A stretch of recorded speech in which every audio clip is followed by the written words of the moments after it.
Hey guys, welcome back to my channel and welcome if you're new here. My name's Alexa, I'm a manifestation coach. Today we're going to be talking about wavering, and as you're going through that manifesting process, whether it's your specific person or something just within yourself that you want to manifest, you are always in control and there's absolutely no need to waver or panic or just be in a negative state at all. And I'm going to help you guys understand a little better and go over again if you already know this but you just want a refresh and a little boost and you want some motivating advice, then today's video is perfect for you, because I'm going to explain why you don't need to waver, how to not waver, how to handle it, and what the effects of it actually could be for your manifestation. So if you'd like to hear more about this, then do keep watching. I'll just pop on screen, as always, my coaching information for anyone who is interested, all my current special offers and discounts, starting from just $2.99 for my monthly membership, one of the cheapest, I think. I kept it very, very low, but it is really high value because you get an exclusive monthly Q&A. So in just about a week or so, just under 2 weeks actually, I'm going to be opening the monthly Q&A for members, so you can ask anything you want about manifestation. And yeah, that is all the information. So now let's get into it. The movement that you do experience in your manifestation can start off slow or even be invisible, where, you know, it's little things shifting here and there, and maybe you do even question that, or you think, oh, you know, SP did or said that. Is that movement? What's this? Have they changed? Is it actually working? Or, you know, seeing things happen or starting to think a little differently. Anything positive, just take it as a good sign. This is what I tell my clients as well, because the concept of wavering, I think, is something that a lot of people do struggle with. I've struggled with it, obviously we all do. No one just goes into manifesting feeling 100% confident, right? So it is normal, but I've also noticed my clients as well have struggled with it. So I thought this was a good refresher, because movement can start off very slow. You don't always see it, and that's what I think trips people up the most. You know, not actually seeing the shifts come in, but it doesn't mean nothing's happening. A lot of it can be behind the scenes, internal shifts, things within you, because it starts with you, right? So it doesn't have to always be this visible thing right in front of your face. So that's where wavering can actually stem from, not seeing that movement come in, and it can start to actually hold you back in your manifestation.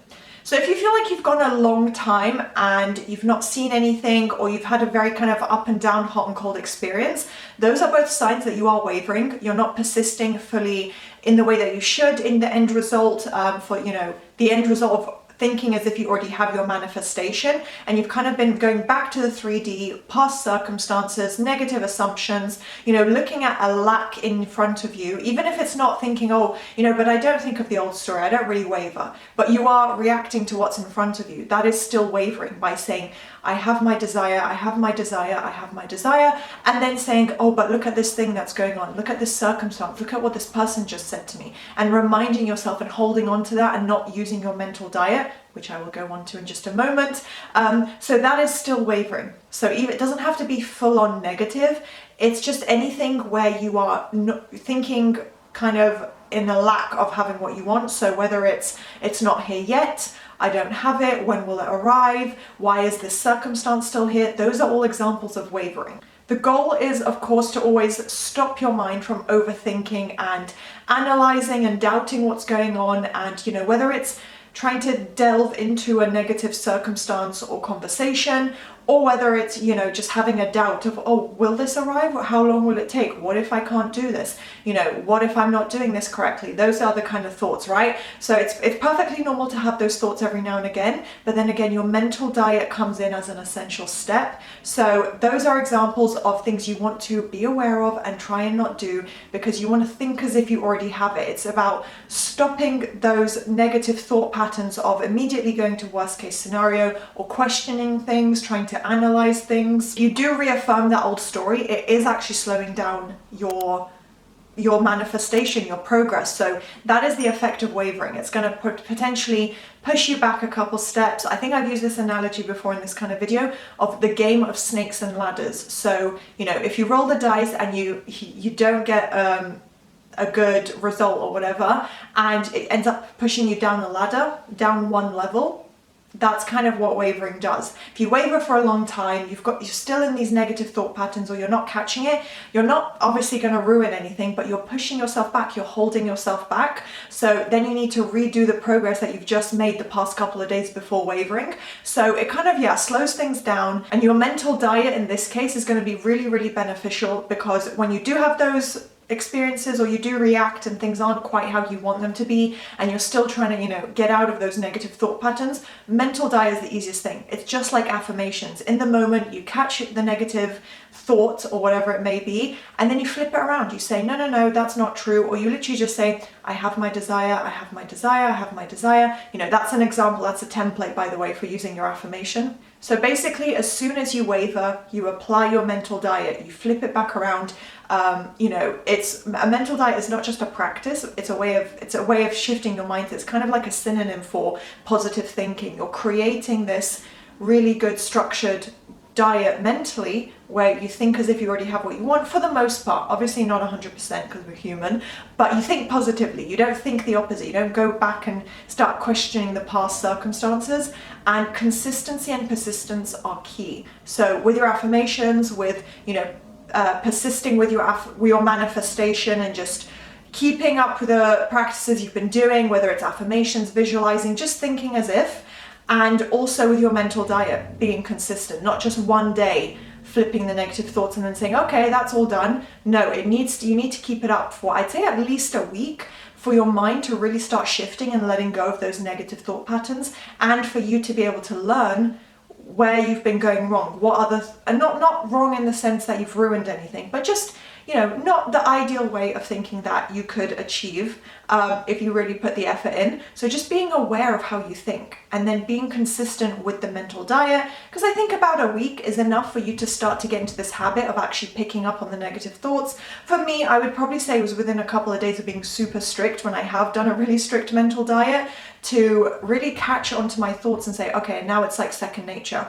The same way when you start looping your affirmations a lot, you'll probably find that, throughout the day, you'll just start saying your affirmations at random times. I've definitely gotten into that habit where I'll be doing something and then I just find myself looping my affirmations in order the way I normally would, and I don't even realize it. So it does become a really easy habit after a bit of time. Remember that it's also not about instantly shifting your entire mindset. You don't need to do that. You don't need to completely flip everything around. And that's not what it's about. You don't need to create this instant powerful shift. It can build up day by day. It's okay to make mistakes. You just want to catch the majority of your thoughts, and the majority would be positive, because then whatever is the overriding source is what is going to reflect in your reality. So if the majority of your thoughts are positive, that's what is the dominant power, and that's what your reality is going to reflect. So basically, any negative thoughts you have, you want to try and implement your mental diet there. That's going to prevent the wavering, and therefore prevent a delay in your manifestation. I also want to say wavering, it's not the be all end all, it's not worst case scenario, because how you mentally react is the key element. So you can waver 50 times a day, but if 50 or even 49 times you catch yourself, you stop that thought before it goes on and on, you start spiraling, and then you flip it back around, you reaffirm, you tell yourself the positive, you just apply your mental diet in whatever way you want to do that, scripting, visualizing, affirming, whatever it is, just arguing back to your ego, to your conscious mind, and saying, no, that's not true, that's not how it is, and then telling your mind what you want it to believe and think.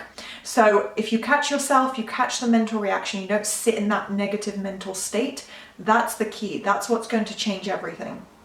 Basically, to summarize, you have to think more as if it's already here now, as if you already have your end result. Your desire has already been achieved. This is just your life. You're just telling yourself facts about your life, essentially. So just keep trying to think that way, and just tell yourself and think to yourself thoughts along this line.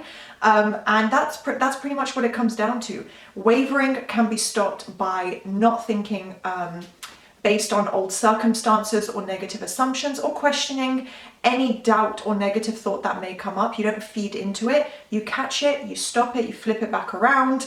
you keep persisting and being consistent with those positive habits, you're going to stop the wavering eventually. It's going to teach your mind new positive habits and thought patterns. And yeah, that pretty much summarizes everything. So I hope you guys found this useful. If you found this to be a beneficial video, please do thumbs up, subscribe, turn on that notification bell, and I will see you next time. Bye.